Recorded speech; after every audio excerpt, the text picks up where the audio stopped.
So presenting today's webinar is Victor Engesser. He is RVCF's Retail Executive Advisor. Victor works very closely with RVCF retail members to support their needs and objectives throughout the year. He's presented at numerous industry events and conferences on topics including supplier performance management, scorecard development, and negotiations. Prior to becoming an independent retail consultant in 2009, Victor was VP of Vendor Relations at Circuit City, and in this role he managed multiple areas that supported the corporate relationship between Circuit City and their vendor partners. During his 17 years at Circuit City, Victor also held numerous senior merchandising positions across multiple buying areas. So without further ado, I'm pleased to turn the program over to Victor Engesser. Take it away, Victor. Thank you, Patty, and welcome to everyone. On behalf of the Retail Value Chain Federation, I'd like to thank you for making the time to join us today. Let me start with a little background on today's topic. At RVCF, we recognize how important and challenging on-time and in-full performance has become for both retailers and suppliers. We wanted to identify, benchmark, and report out on what trading partners see as the challenges and the pain points that they encounter that cause them performance problems. And to this end, we conducted an early 2020 survey to capture insights from both retailers and suppliers around common business processes and requirements. In doing this, we hope to help retailers and suppliers better understand the impact that business requirements under their control have on trading partner performance. Our hope is that you'll be able to use these insights to facilitate both internal and external discussions, resulting in additional communication and closer collaboration with the shared objective being improved on-time and full performance.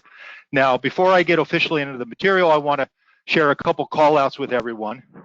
After taking you through the data, I'm planning to wrap up by providing 3 general recommendations as to what I see as the large common opportunity areas. But I'm also going to slow down at 2 points and call out 2 surprising specific things that I think are worth highlighting while we go through the data, because I already believe they're worthy of future research and discussion. And as I get to these 2 things, I'll refer to them as thing 1 and thing 2 so that they stand out from my other comments. Then last of all, you don't need to copy down slide info or take screenshots. We'll send each one of you an email with a link to the on-demand video of this webinar, as well as a copy of the presentation deck. And we'll also publish all of this material as a white paper in the next week or so. So my suggestion would be to then share this material with others in some of your supporting departments you work with and ask them to give you feedback on surprising things that they see from their different perspectives. And the reason I suggest this is because whether you're a retailer or a supplier, I think almost all the big opportunities are going to need cross-departmental collaboration to be fully realized. So with that said, let's get started. The agenda for today's webinar, we've got 36 graphs from the survey that I want to share, and they're supporting these 6 sections. And then, as I just said, we'll have 3 recommendations, and if you have questions, I'll do my best to answer them. The first area was forecasting. And the first question we asked was, do you provide or receive order forecasts from your largest trading partners? Now, I want to pause just for a second to say, we structured all the questions in this survey around what retailers and suppliers specifically did with their largest trading partners, because we wanted to determine capability. And I should point out that capability does not always imply bandwidth, which explains why some capabilities are not always available to all trading relationships. So with that said, what we learned is that providing forecasts to largest trading partners is standard practice. Our survey found that more than 90% of participating retailers provide at least some of their largest trading partners with forecasts, while half provide forecasts to all their largest trading partners. And the responses from the merchandise suppliers largely verified the responses we got from the retailers. Next, we asked what method is used to send these forecasts, and found that most forecasts are shared in Excel, not via EDI. More than 6 in 10 retailers and merchandise suppliers reported that forecasts are provided in Excel documents, and a much smaller percentage use a self-service portal. One problem with Excel is that the forecast must be manually organized, compiled, and integrated into a format that fits into the supplier's operations. This process, to me, seems inefficient and increases the risk of errors. If merchants at the retailer are developing and sending these forecasts via Excel, it also raises a concern that more sophisticated forecasting engines may not be available today to generate automated electronic transmission via the 830 document. If there's no system-generated forecast, the potential for human error is introduced, and the retailer's forecast is only as accurate and reliable as the capabilities of the individual merchant or team that's creating the forecast.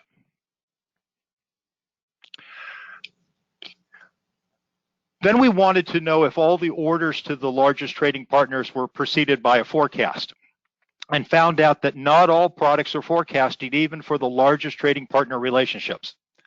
Fewer than half of retailers and about 3 in 10 merchandise suppliers said 80 to 100% of the total orders with their biggest trading partners are preceded by a forecast. When forecasts are not provided, retailers often assume suppliers can use retailer sales data to calculate the anticipated order needs. In some cases, it appears retailers simply do not have the resources and systems in place to provide suppliers with forecasts more broadly. So we asked if forecast accuracy was getting better, and not too surprising, forecast accuracy is getting better, but work still remains. Merchandise suppliers are seeing some improvements in forecast quality. More than 1/3 of suppliers said forecast accuracy has improved to a good degree, although a much larger percentage said forecasts haven't improved at all compared to those who said they've improved to a great degree. Now, thankfully, retailers seem to recognize that they need to do a better job, as none of the retailers reported major improvements in their forecast accuracy. Next, we wanted to know how far in advance a forecast was provided, and learned that it varies. Most forecasts are provided in a 2 to 6 month range in advance. About 80% of suppliers and about 90% of retailers said forecasts are provided either 2 to 3 months or 4 to 6 months in advance of the planned receipt. About 12% of suppliers said they received the forecast with less than 1 month notice.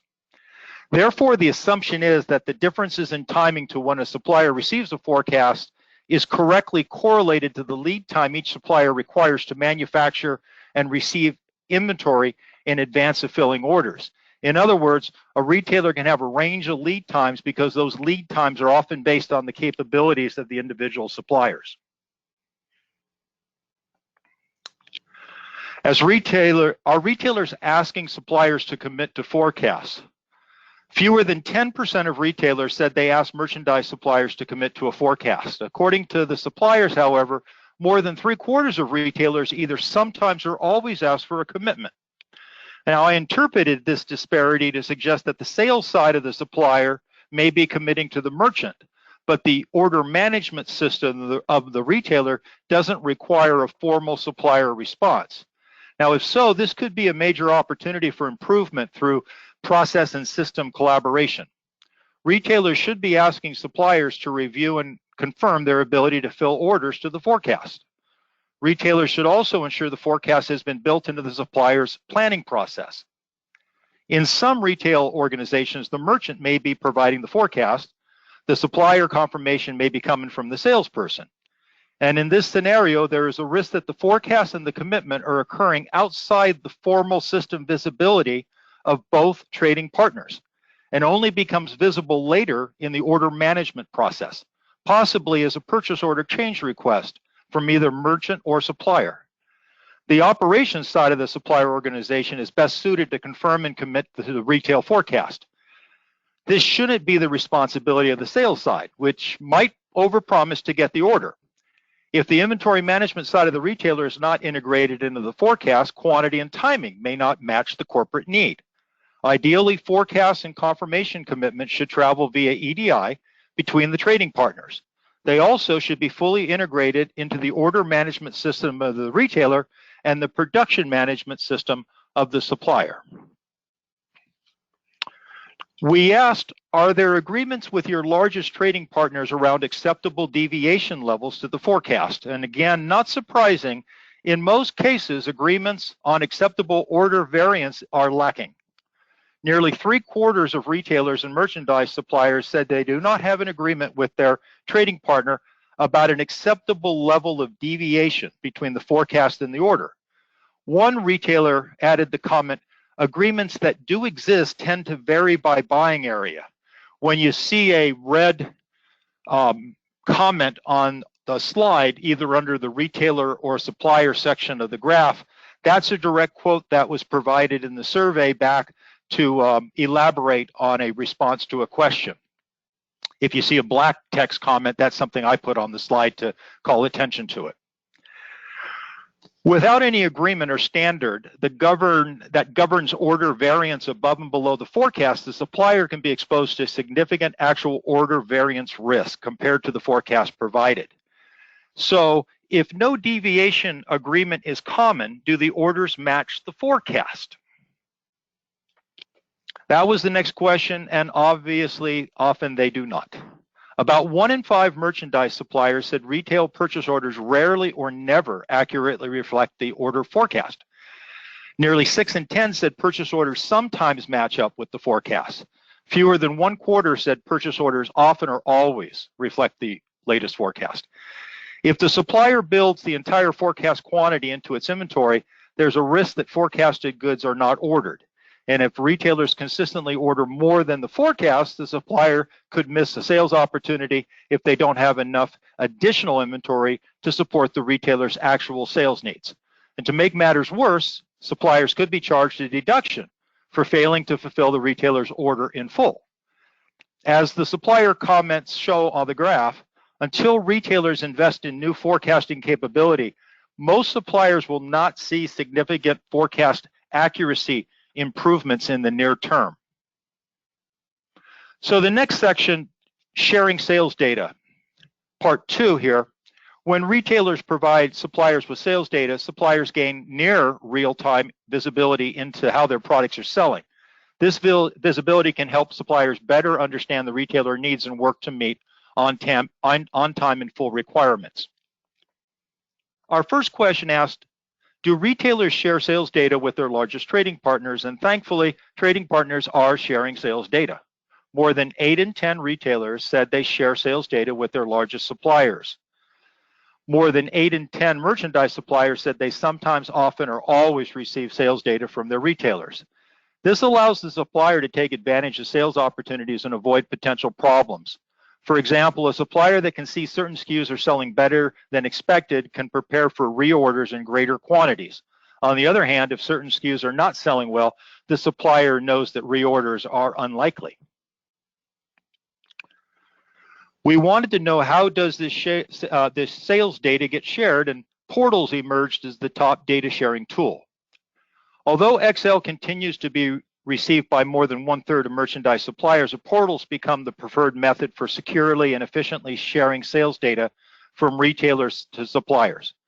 It's worth noting that the retailer side of the survey does not indicate the responding retailers are using Excel to share forecasts, suggesting either that the other retailers that did not take the survey are using Excel, or that some of these retailers are unclear that Excel forecasts are actually going out, maybe possibly from the merchandise side of the company. So while posting sales data, the supplier portal automates the process for retailers, the capture and utilization of this information remains a manual process for the supplier. And I'm hopeful that trading partners transition to communicating this data via EDI, which would automate the direct capture of data and could support the integration of this data directly into the supplier's production planning software. We asked what level of sales data is shared. The most common answer is the vast majority of retailers share this at the SKU level. The more visibility trading partners have into sales data, especially when combined with inventory data, the greater the ability to analyze the data and uncover opportunities. For example, what are the highest selling locations that need more frequent replenishment or higher safety stock levels to avoid out of stocks? A supplier that has the resources to analyze at this level could be a valuable asset to a retailer by helping the retailer make internal adjustments to improve sales and inventory productivity. However, because suppliers may not have visibility into future retailer promotions or changes to the retail pricing or assortments that could impact their future sales, these activities should be incorporated into the retailer's forecasting tool to maximize the forecast accuracy.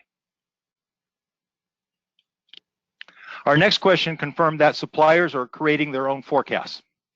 More than 4 in 5 survey respondents from supplier organizations say they use shared sales data and their own historic data to develop their own forecasts.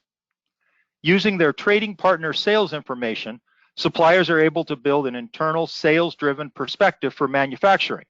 If a retailer forecast is provided, the two perspectives can be combined to validate the supplier's manufacturing plan. Suppliers that do not receive a retailer forecast are forced to use their internal perspective built from historic shipping data to predict their trading partner's future needs. So now I'm going to take a little bit of extra time on this slide because this is one of the more interesting ones. We wanted to know which forecast is more accurate, the one you get from the retailer or the one you create from your own sales data. And more than half of surveyed merchandise suppliers said the forecasts are sometimes more accurate than the retail forecast, but more than 1/3 said the internal forecast they create is more accurate. As a result, some suppliers are managing this process for select retailers that trust the supplier to apply the necessary resources and perform at a high level. This can lead to a supplier acting as a category manager for the retailer, maybe influencing the management of forecasts and orders for all the suppliers in a particular category. Similarly, vendor managed inventory, or VMI, places the supplier in charge of inventory level and writing their own purchase orders for products in the retailer's assortment. So, as I mentioned during the introduction, here is thing number 1. The accuracy of the supplier's forecast compared to the retailer's forecast raises an interesting question. If suppliers are able to produce better forecasts using only the retailer's prior shared sales data, does this suggest that the retailer's forecast is distorted by budgeted expectations or other internal biases or influences that cause the forecast to be more inaccurate than past sales alone would suggest? So to me, this is a big opportunity for retailers to investigate and find out if their forecasts are less accurate than their suppliers, and if so, why and to what degree. All right, section 3, PO order configurations. Retailer orders sometimes require the supplier to configure the order in multiple ways, creating an additional layer of complexity that the supplier's system may not be able to fully support. As a result, there is a risk that requirements will not be clearly communicated to the warehouse floor, where orders must be picked and packed according to the retailer's specifications. Separating these orders can reduce the risks of complexity and error. We asked how common is more than one packaging and configuration on the same PO. And again, thankfully, most retailers do not mix order types. About 2/3 of retailers do not issue purchase orders with multiple channel and packaging configurations. However, those retailers that do mix order types can create problems for merchandise suppliers that are on the receiving ends of those orders. But real problems are sometimes caused by mixing the order types, and according to the survey, most merchandise suppliers don't experience problems on a regular basis, but those suppliers that do encounter have serious fulfillment issues. Unfortunately, some retailers might be using order management systems that were not designed for the complexity of an omni-channel world. Suppose a retailer needs the same product packaged individually for e-commerce fulfillment and in case packs for shipment to stores. And if the retailer places both on the same purchase order, the supplier may be unable to interpret the request correctly. Or if the retailer waits until the last minute to communicate how they want the order configured, whether packaged individually for e-commerce or in case pack for stores, the suppliers may not be able to handle the packaging requirements in time to meet on-time and full expectations. As you can see on the slide, a number of comments came back around data accuracy, correct coding of retailer requirements, and the absence of necessary information on the PO. The next session, section 4, is on purchase order lead times. PO lead time is the period between the supplier receiving a purchase order from the supplier and the point at which the supplier expects to have the order ready for retail pickup or delivery. Retailers want purchase order lead time to be as short as possible. This allows the retailer to order the right amount of merchandise for each location based on the most recent sales activity. Our first question confirmed that retail purchase order lead times do vary. More than 90% of retailers say they have different PO lead times for different major suppliers and different types of orders. The variance is based on factors such as the supplier's capability, the manufacturing location, and the location from where the product ships. Our next question confirmed that trading partners usually collaborate to adjust these lead times. The amount of time required by a supplier to configure, route, and transport the order varies by supplier capability and location. If purchase order lead time is too short, this can cause ongoing problems in the order fulfillment process. Fortunately, suppliers said more than 80% of retailers, sometimes, often, or always, collaborate with trading partners and make adjustments to lead time to support performance improvement.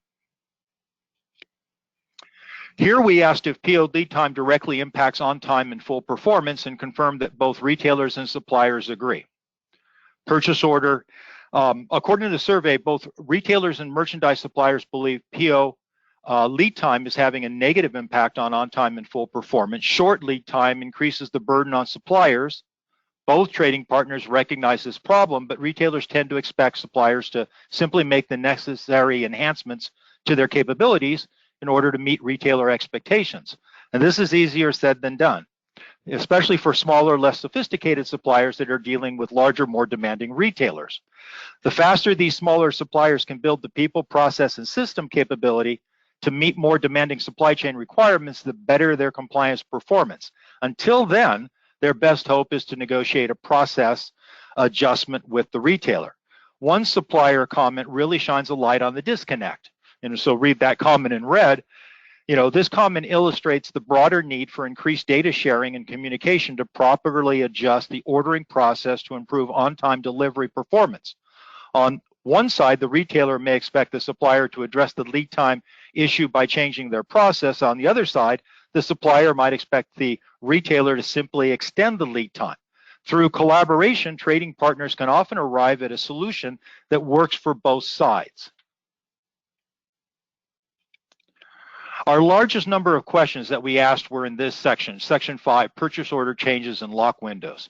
Purchase order changes refer to revisions to the latest version of the order, or the initial version, such as the adding or deleting of SKUs, increasing or decreasing quantities, changing the pickup or the ship date, etc. The retailer may calculate a revised need based on fluctuating sales of products on the order, as well as other products in the assortment that compete with products on the order. Suppliers may also request changes based on their ability to fulfill the purchase order as currently written. And a lock window, if applicable, refers to the number of days prior to pickup or to shipment during which no additional changes can be made to the purchase order by either trading partner. Most retailers want their suppliers to confirm receipt of the initial purchase order. Nearly 60% of retailers require their largest suppliers to acknowledge the receipt of the initial purchase order, the 850 document, and confirm that all the PO data is accurate. The order management process embraces EDI for confirmation via the EDI 855 purchase order acknowledgement document or the 997 functional acknowledgement document. Both are more reliable and efficient than Excel spreadsheets. We asked retailers, do they make purchase order changes? No surprise, they confirmed they make purchase order changes common. According to our survey, retailers frequently make changes to purchase orders, often more than once. This typically happens because the retailer sees changes in sales from the time the purchase order was created or the supplier requests a change. So by what internal rules do retailers have in making changes to POs? And the reality is, with purchase order changes, almost anything goes. More than 3/4 of retailers said they had no rules to prevent them from changing purchase orders to get the right quantity to the right location at the right time. Virtually unlimited flexibility is great for the retailer, but it can and does create challenges for suppliers that must try to accommodate those changes. The retailer's merchant and/or inventory team might discuss potential changes with the supplier in advance to determine whether the supplier can support them. But those conversations don't always happen and do not always include the necessary people. What about collaboration on PO lock windows? And retailers told us lock windows are rare. Fewer than 1/4 of surveyed retailers said they collaborate with their largest trading partners to establish a lock window that stops purchase order changes. With no cutoff date, a retailer could potentially issue a PO order change after the supplier has picked, packed, or even shipped the order. Just as the trading partners collaborate to establish purchase order lead times that work for both sides, they should collaborate to establish and enforce lock windows to make sure suppliers are capable of supporting last-minute purchase order changes.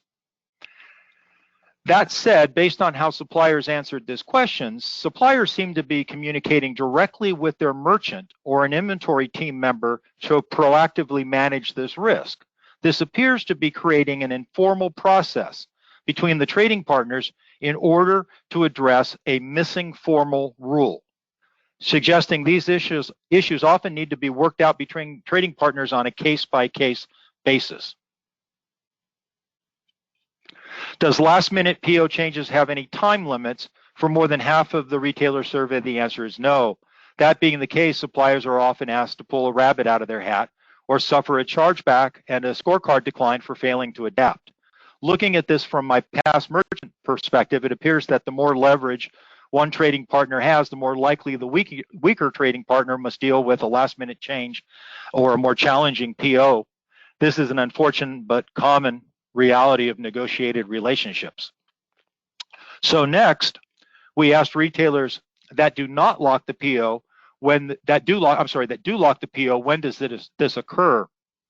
And the majority said the average PO order lock is less than 3 days. That's the average number of days before pickup or delivery that more than half of retailers lock the PO. In this scenario, the merchandise supplier probably has just enough time to manage freight logistics. They pick and pack the order the very last minute, hoping no additional purchase order changes are forthcoming. If another change does occur, the supplier has two choices: rework the order or ship the merchandise as packed, knowing the shipment will not match the final purchase order. We asked retailers how they communicate a PO changed, and we were disappointed to learn most purchase order changes are communicated via EDI. Via email, not EDI. Communicating purchase order changes by mailing Excel spreadsheets requires humans to capture and handle data, and this slows the process when time is of the essence, and it increases the risk of errors that both retailers and merchandise suppliers face. Unfortunately, more than 6 in 10 surveyed retailers continue to share this information via email. When transmitting via EDI using the 860, however, purchase order changes can automatically flow into the supplier's order management system, where they can be flagged quickly without human intervention. In future conversations and survey, I hope to better understand what prevents more retailers from using the EDI 860 to communicate purchase order changes. This question confirmed that most retailers don't require suppliers to confirm purchase order changes. Even though most retailers require the merchandise supplier to acknowledge the receipt of the initial purchase order, only about 4 in 10 require the same for purchase order changes. Digging a little deeper, we learned that most of these retailers that do send an 860 when making a purchase order change do not require an 855 PO acknowledgement back from their suppliers. More than 3/4 of retailers that send a purchase order change via the 860 do not require confirmation. In other words, the vast majority of retailers that are requesting changes don't know via EDI for sure if the supplier will be able to accommodate the change. This uncertainty creates significant risk in the supply chain for both trading partners. If the supplier cannot meet the requirements of the revised purchase order, this needs to be communicated back to the retailer via phone or email. And at this point, the retailer may or may not revise the PO again. Regrettably, we suspect these last-minute changes are consuming a great deal of attention, time, and resources from both trading partners. We asked suppliers if their communications back to retailers resulted in corrections to the purchase order and learned that the answer varies. If a supplier cannot fill a retail purchase order as written, this creates a shortfall in the retailer's open-to-buy system. In this scenario, the inventory team sees quantity or availability that appears to be better than it actually will be. Receiving a late or incomplete order means the retailer may not have inventory where and when they need it. And to make matters worse, the retailer will not know this until the purchase order is received or sales are impacted. Thankfully, the next question confirmed that trading partners are collaborating to reduce purchase order changes. Despite last-minute purchase order changes and frequent lack of acknowledgement of those changes, retailers and merchandise suppliers appear to be working together to address these issues. Nearly 6 in 10 retailers are collaborating with their largest trading partners to reduce PO changes, especially last-minute changes, with more than 60% of suppliers saying they are doing the same with most, some, or all of their trading partners. So both sides recognize that an internal and external focus will be required to achieve improvements here. Trading partners know PO changes affect on-time and full performance. According to our survey, 70% of retailers and merchandise suppliers recognize that PO changes are at least having some negative effect on-time and full. Here are a few of the comments we received on PO changes and lock windows. Some track back to item setup and data accuracy improvements. Others point to process improvements and agreement discipline. Both retailers and merch suppliers see areas for improvement, most of which can be achieved through closer collaboration.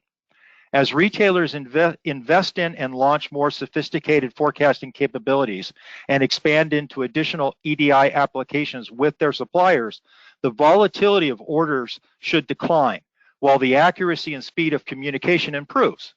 Coupled with process adjustments designed to fit specific supplier capabilities, there's significant opportunity for mutual improvement in order management and fulfillment. So our final section, on time and full. Retailers have long focused on in-stock, working internally on replenishment, floor recovery, and safety stock levels to improve customer-facing in-stock metrics. Although on-time delivery for the merchandise supplier is critical, it's not enough to achieve desired in-stock improvements. So most recently, retailers have broadened their focus to include fill rate, hoping to ensure that they receive the full quantity ordered. Consequently, on time in full is now believed to paint a more complete picture of supplier performance that directly supports in-stock customer satisfaction. So first we asked suppliers if they review the PO against their inventory and their inbound orders to confirm they're able to achieve the requested on-time and in full delivery. And our survey found that more than 90% of merch suppliers either always or usually perform an internal review of a retailer's purchase order against their inventory and inbound to determine whether they can satisfy the requirement. So we asked suppliers how they usually call attention to a problem if they cannot meet the requirement. And the majority said the suppliers communicate a lack of on-time in full capability back via email to the retailer. If merchandise suppliers are unable to fulfill a purchase order according to on-time and full requirements, about 2/3 communicate with retailers via email. And this is the supplier's opportunity to suggest a purchase order change that would enable them to fulfill the order. This often leads to the retailer making a revision to the purchase order. Unfortunately, the fact that email is the most common method for a supplier to communicate a challenge to the retailer regarding their requirements suggests that this has become a negotiation point between the supplier and the retailer. This likely pulls the merchant back into the discussion and causes the merchant to sometimes change the purchase order internally to accommodate the supplier capability. Okay, so here's thing number 2 that I wanted to highlight. Assuming this is the case, instead of the retailer having an order that reflects the amount they want, when they want it, in some cases, they may be making a PO change to reflect what the supplier can provide or when they can provide it. Now, in my opinion, an important question for both trading partners to consider then becomes, is on-time in-full performance truly helping us to fully achieve our in-stock expectations? We asked, which purchase order version is the basis for on-time and full performance measurement? And this is an area of confusion between retailers and merchandise suppliers. About the same number of retailers measure on-time and full compliance performance based on the original 850 and about the same number on the final 850. More than 1/4 of retailers capture and report this metric based on something else. Similar disparities exist in the responses from suppliers. If trading partners use different data to measure on-time and full performance, there will likely be disagreements about performance levels, potentially causing confusion and frustration in the relationship. My experience has been that it is difficult to move forward aligned on responsibilities and an action plan for improvement with a trading partner when both parties don't agree on what the data is showing and how accurate the data is. This question validated that retailers and suppliers agree there is a trading partner disconnect in on-time and full performance. They're not on the same page when it comes to measuring and understanding. Our survey shows the vast majority of trading partners acknowledge this disconnect. So we asked trading partners what kind of steps they might be looking to take to support improvements in this area. And based on these comments, we believe many retailers are taking ownership of on-time and full performance and working to not only enhance their own capabilities, but also to make compliance more manageable for merchandise suppliers. Suppliers are clearly frustrated by inaccurate forecasts, excessive purchase order changes, and inefficient communication. Both sides recognize solutions and process improvements will only be identified and implemented through collaboration.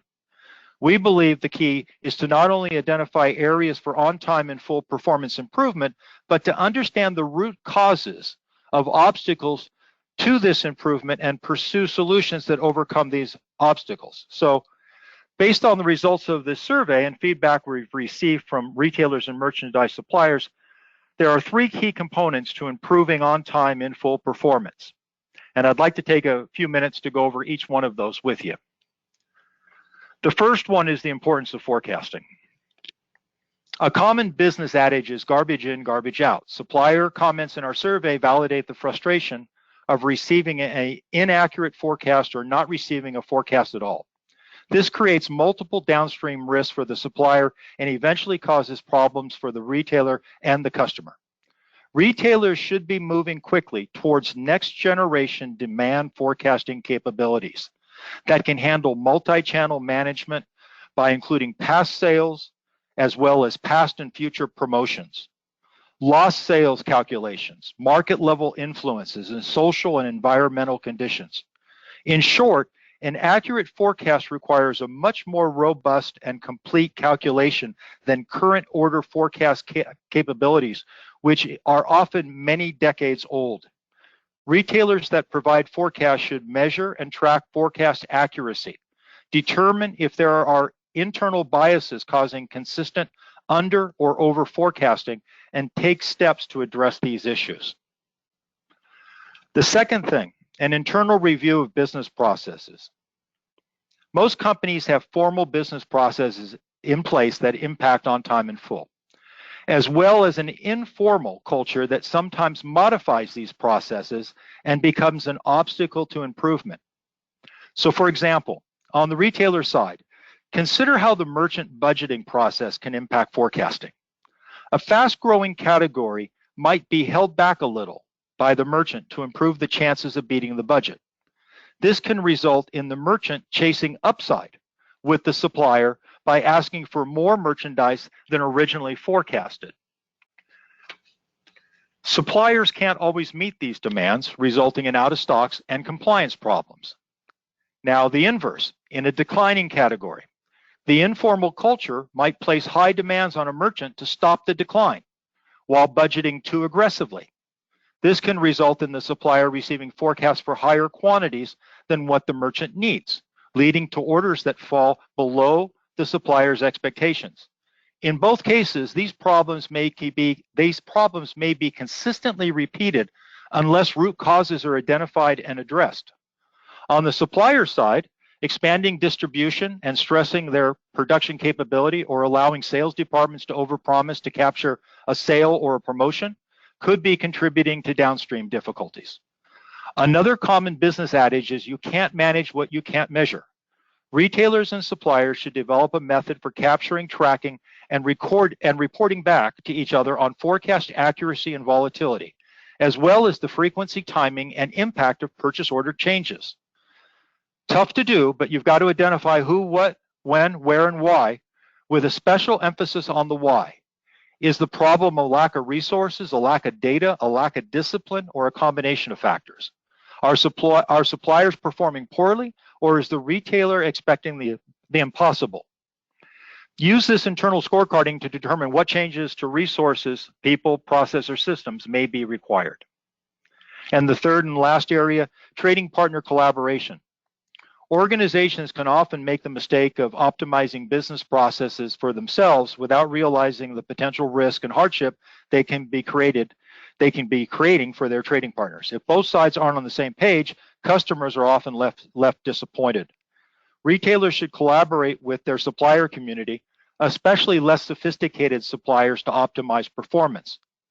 Purchase order lead times, lock windows, and change requirements should be based in part on each supplier's capability.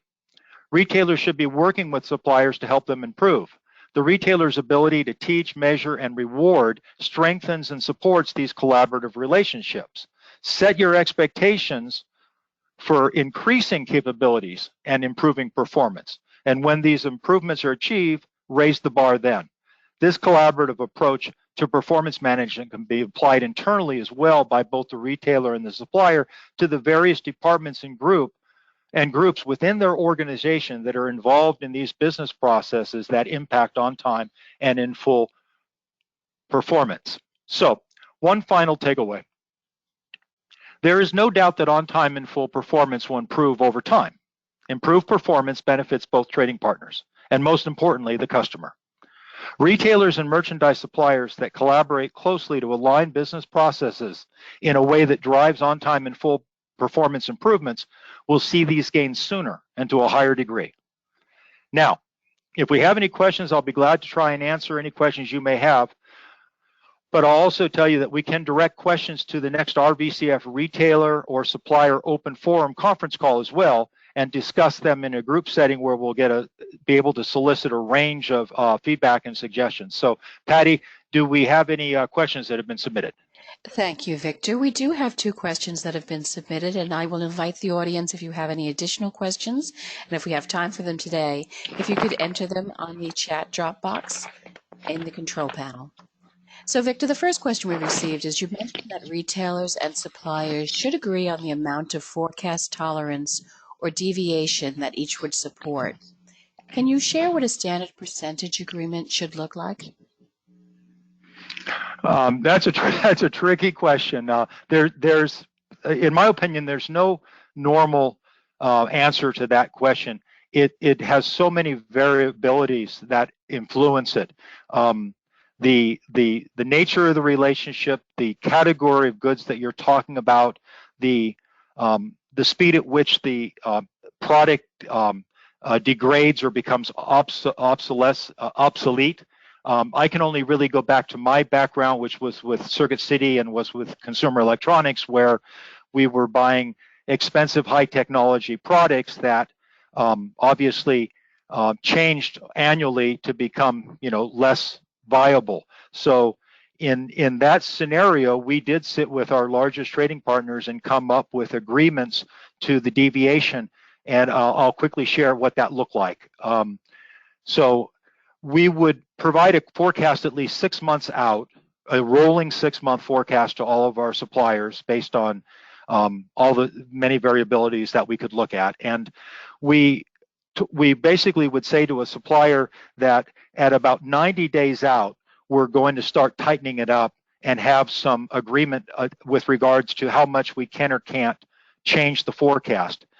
So there was probably a good amount of variance still available to us at 90 days out. I would say, and it wasn't a single answer, it varied by supplier based on negotiation, but I would say at 90 days out, we could change the forecast by maybe 30%, up or down, providing that the supplier could go up, but certainly we had room to go down by at least 30%. At 60 days out, that would drop down to 20%, and at 30 days out, that would drop down to 10%. So at 30 days out, we were committing that our orders would be written for at minimum 90% of the forecast. And then if we needed upside, we would ask and see if upside was available.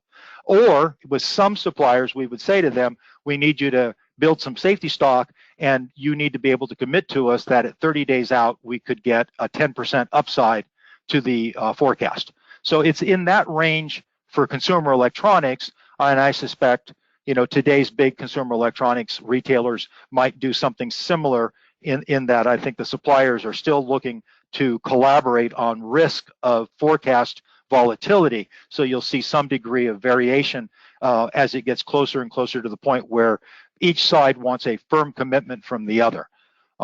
So I hope that's of some help, but I think it will really vary by category, by the expense and the risk of the inventory, by the leverage that each partner has over the other as to who's going to take on more or less of the risk. But it's certainly a conversation that in many categories should be entertained because it serves both parties to have those kind of bumpers in the relationship so that they can be there for each other, both in downside and upside risk. Thank you, Victor. That makes perfect sense that there should be variance in terms of what the factors are that are involved. Our second question and final that I've received thus far is, which version of the purchase order should be used to correctly measure on-time and in-full supplier performance? That's another one that doesn't have an easy answer. Well, yeah. So here's my thought on that, and my thought is evolving on this based on what we learned in the survey. It depends on what the purpose of on-time and full performance is. If on-time and full performance is to achieve customer-facing in-stock, which is, in my opinion, what it's designed to be. The most important thing is customer-facing in-stock, whether that's on a website or in a store. Is the item that the supplier and the retailer are assorting together, is it available for purchase? So in that scenario, the last purchase order change, if there are changes, the last purchase order should reflect what's needed to support customer-facing in-stock. Now, I realize based on what I just said in the survey that it looks like in some cases it doesn't. It looks like it's being changed by one or both trading partners to be what's possible rather than what's necessary. So that's why I say I'm not going to go on the record with a firm answer here, because I think that's got to get worked out first. Do you want your POs to reflect what is needed to satisfy the customer? And if you do, then I think you make sure that that's what the PO is written for, because that's what's necessary to make the in-stock. If you consistently can't get the quantities or get them in time, you've got to raise safety stock levels, increase replenishments, or do other things to try to get out in front of that, and then you'll have to figure out how to effectively manage the cost and the risk associated with doing those things. Most retailers don't want to make big increases to safety stock, nor do suppliers for that matter. But if you can't consistently produce a decent forecast that allows the supplier to make the goods in time, you can see how complicated and messy this whole on time in full has now become, especially if it's getting changed through last-minute PO changes. So I would go with a thought process that says, if in-stock's the most important thing, then find a way to make sure the POs are true to the customer and measure off of that. So. Thank you, Victor. Excellent response. I do not see any additional questions in the chat box. So at this point, on behalf of RVCF, we would like to thank everyone for attending today's webinar. We will be sending out a link to the on-demand version of this webinar and the related white paper once both of those files are available. We'll send those to you via email. And for any who have any future questions about the material covered in today's presentation, please feel free to reach out to Victor directly at the address that is provided on the screen there, Victor. contact Victor Engesser or Engesser at rvcf.com. Thank you all and have a great day. Thank you, everyone. Bye all.